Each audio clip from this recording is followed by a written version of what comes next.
Shalom, salam sejahtera bagi Bapak Ibu, saudara-saudara, anak-anak yang dikasihi oleh Tuhan Yesus Kristus. Berjumpa kembali bersama saya Pendeta Eka di dalam renungan firman Tuhan pada hari ini, hari Senin 28 November 2022. Sukacita dan damai sejahtera dari Tuhan Yesus kiranya menyertai hidup kita sekalian. Puji nama Tuhan. Sampai pada pembacaan firman Tuhan hari ini, yakni kitab Yeremia pasal yang ke-14. Kiranya firman Tuhan yang kita baca dan sebentar kita renungkan sungguh memberkati hidup kita sekalian. Puji nama Tuhan. Baik, sebelum kita akan merenungkan bagian firman Tuhan hari ini, kita akan berdoa. Tuhan Bapa di sorga, di dalam Yesus Kristus, kami datang padamu mengucapkan syukur dan terima kasih untuk kasih setia, pemeliharaan, berkat yang telah Tuhan berikan pada kami. Biarlah semuanya itu menjadikan kami semakin mengenal pribadi Tuhan yang kami wujud nyatakan dalam hidup ketaatan kami akan firman-Mu. Kami mau terus memperdengarkan hati pikiran kami kebenaran firman Tuhan. Kau yang mampukan untuk kami dapat memahaminya, Kau juga menolong untuk kami dapat terapkan dalam hidup kami. Terima kasih Bapa, terpujilah nama-Mu. Demi nama Tuhan Yesus kami berdoa. Haleluya. Amin. Bapak Ibu saudara-saudara, saya akan membacakan Yeremia pasal yang ke-14 ayat 1 sampai 22. Demikian firman Tuhan. Firman Tuhan yang datang kepada Yeremia mengenai musim kering. Yehuda berkabung, pintu-pintu gerbangnya rebah dan dengan sedih terhantar di tanah. Jeritan Yerusalem naik ke atas. Pembesar-pembesarnya menyuruh pelayan-pelayannya mencari air. Mereka sampai ke sumur-sumur tetapi tidak menemukan air, sehingga mereka pulang dengan kendi-kendi kosong. Mereka malu, mukanya menjadi merah sampai mereka menyelubungi kepala mereka. Pekerjaan di ladang sudah terhenti sebab hujan tiada turun di negeri. Maka petani-petani merasa kecewa dan menyelubungi kepala mereka. Bahkan rusa betina di padang meninggalkan anaknya yang baru lahir sebab tidak ada rumput muda. Keledai-keledai hutan berdiri di atas bukit gundul, mengap-mengap seperti serigala.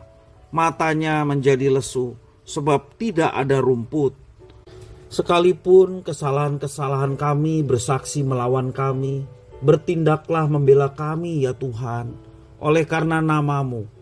Sebab banyak kemurtatan kami telah berdosa kepadamu. Ya pengharapan Israel, penolongnya di waktu kesusahan. Mengapakah engkau seperti orang asing di negeri ini? Seperti orang perjalanan yang hanya singgah untuk bermalam? Mengapakah engkau seperti orang yang bingung? Seperti pahlawan yang tidak sanggup menolong? Tetapi engkau ada di antara kami ya Tuhan, dan nama-Mu diserukan di atas kami. Janganlah tinggalkan kami. Beginilah firman Tuhan tentang bangsa ini. Mereka sangat senang mengembara dan tidak menahan kakinya. Sebab itu Tuhan tidak berkenan kepada mereka, tetapi sekarang Ia mau mengingat kesalahan mereka dan mau menghukum dosa mereka. Tuhan berfirman kepadaku, janganlah engkau berdoa untuk kebaikan bangsa ini. Sekalipun mereka berpuasa, aku tidak akan mendengarkan seruan mereka. Sekalipun mereka mempersembahkan korban bakaran dan korban sajian, aku tidak akan berkenan kepada mereka. Melainkan aku akan menghabiskan mereka dengan perang, dengan kelaparan, dan dengan penyakit sampar. Lalu aku berkata, aduh Tuhan Allah, bukankah para nabi telah berkata kepada mereka, kamu tidak akan mengalami perang dan kelaparan tidak akan menimpa kamu? Tetapi aku akan memberikan kepada kamu damai sejahtera yang mantap di tempat ini. Jawab Tuhan kepadaku, para nabi itu bernubuat palsu demi namaku. Aku tidak mengutus mereka, tidak memerintahkan mereka dan tidak berfirman kepada mereka. Mereka menubuatkan kepadamu penglihatan bohong, ramalan kosong dan tipu rekaan hatinya sendiri. Sebab itu beginilah firman Tuhan mengenai para nabi yang bernubuat demi namaku, padahal aku tidak mengutus mereka, dan yang berkata perang dan kelaparan tidak akan menimpa negeri ini. Para nabi itu sendiri akan habis mati oleh perang dan kelaparan. Dan bangsa yang kepadanya mereka bernubuat akan tercampak mati di jalan-jalan Yerusalem disebabkan oleh kelaparan dan perang, dan tidak ada orang yang akan menguburkan mereka. Mereka sendiri, istri-istri mereka, anak-anak mereka yang laki-laki dan yang perempuan, demikianlah akan kutumpahkan kejahatan mereka ke atas mereka. Katakanlah perkataan ini kepada mereka, air mataku bercucuran siang dan malam dengan tidak berhenti-henti, sebab anak darah putri bangsaku dilukai dengan luka parah, luka yang sama sekali tidak tersembuhkan. Apabila aku keluar ke padang, di sana ada orang-orang yang mati terbunuh oleh pedang. Apabila aku masuk ke dalam kota, di sana ada orang-orang sakit kelaparan. Bahkan baik nabi maupun imam menjelajah negeri yang tidak dikenalnya. Telah kau tolakkah Yehuda sama sekali? Telah merasa muakkah engkau terhadap Sion? Mengapakah kami kau pukul sedemikian hingga tidak ada kesembuhan lagi bagi kami? Kami mengharapkan damai sejahtera tetapi tidak datang sesuatu yang baik. Mengharapkan waktu kesembuhan tetapi hanya ada kengerian. Ya Tuhan, kami mengetahui kefasikan kami dan kesalahan nenek moyang kami. Sungguh kami telah berdosa kepadamu. Janganlah engkau menampik kami oleh karena namamu, dan janganlah engkau menghinakan takhta kemuliaanmu. Ingatlah perjanjianmu dengan kami, janganlah membatalkannya. Adakah yang dapat menurunkan hujan di antara dewa kesia-siaan bangsa-bangsa itu? Atau dapatkah langit sendiri memberi hujan lebat? Bukankah hanya engkau saja ya Tuhan Allah kami, pengharapan kami, yang membuat semuanya itu? Bapak Ibu saudara-saudara yang dikasihi oleh Tuhan, demikianlah firman Tuhan. Semua orang membutuhkan air. Ada peribahasa mengatakan menabung air hujan untuk bekal di musim kemarau. Peribahasa itu benar karena air merupakan kebutuhan penting bagi manusia, bagi hewan, bagi tumbuh-tumbuhan. Seluruh makhluk hidup membutuhkan air. Tanpa air tidak ada kehidupan.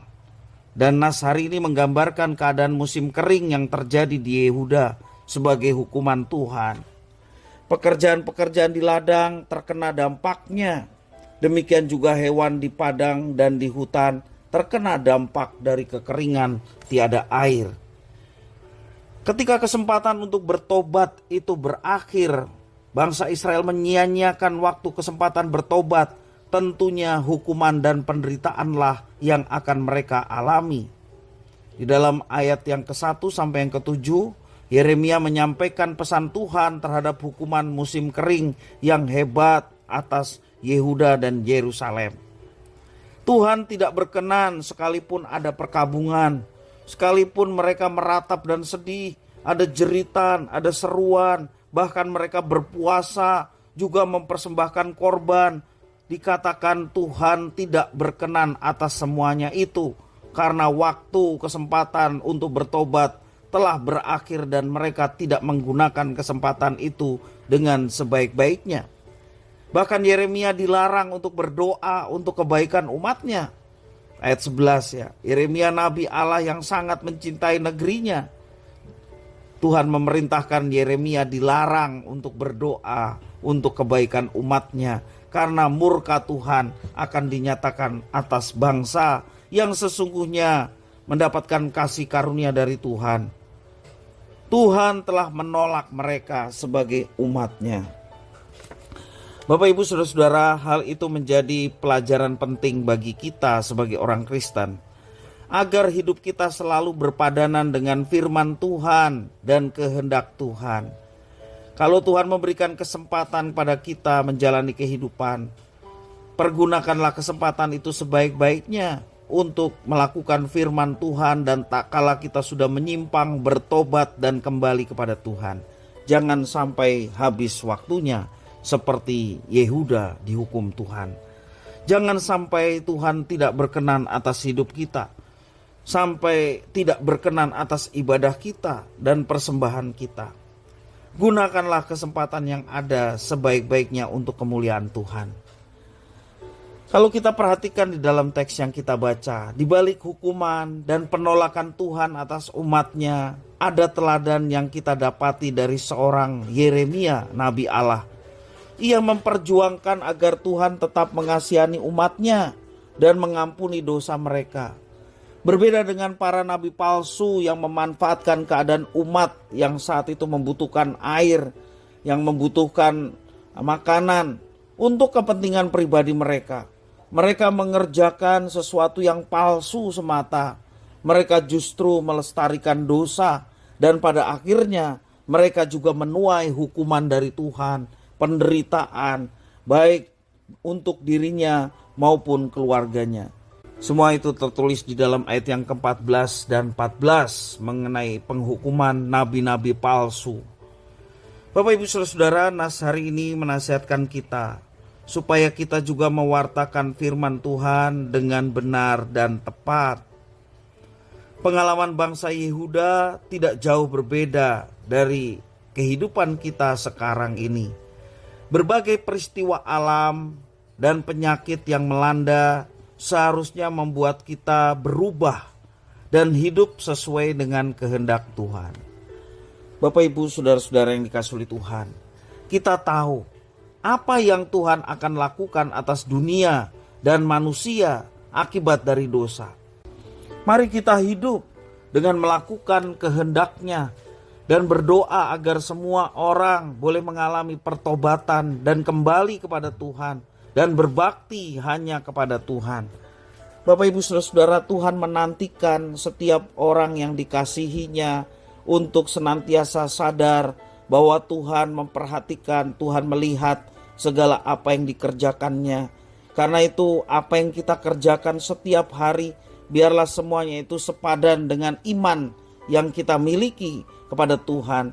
Kalau kita beriman kepada Kristus, Dia adalah Tuhan dan Juru Selamat, diwujud nyatakan dalam kehidupan yang taat kepada Kristus. Apa yang Kristus katakan, apa yang Kristus perintahkan, itu jugalah yang kita laksanakan dalam hidup kita. Sehingga hidup kita, apa yang kita kerjakan, itu sepadan dengan apa yang kita yakini dan imani. Bapak Ibu Saudara-saudara, telah jelas orang Kristen diperintahkan untuk memiliki kehidupan seperti Kristus.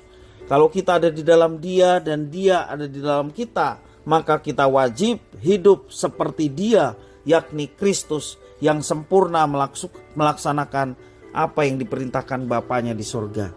Biarlah kita juga melaksanakan semuanya itu dengan rasa tanggung jawab sebagai umat yang dipilih dan dikasihi oleh Tuhan. Kiranya firman Tuhan ini boleh memberkati kita sekalian. Kita berdoa. Terima kasih Bapa atas firman Tuhan. Engkau mampukan untuk kami kerjakan dalam hidup kami. Kalau hidup ini merupakan kesempatan untuk kami layani Tuhan, biarlah kami lakukan itu dengan kesungguhan hati. Kalau hidup ini kesempatan untuk kami bertobat dan meninggalkan segala dosa, biarlah kami lakukan itu ketika kami sadar akan keberdosaan kami. Dengan segera kami mohon pengampunan dan pertobatan dari Tuhan. Terima kasih ya Tuhan, inilah doa permohonan ucapan syukur kami. Demi nama Tuhan Yesus kami berdoa dan bersyukur. Haleluya. Amin.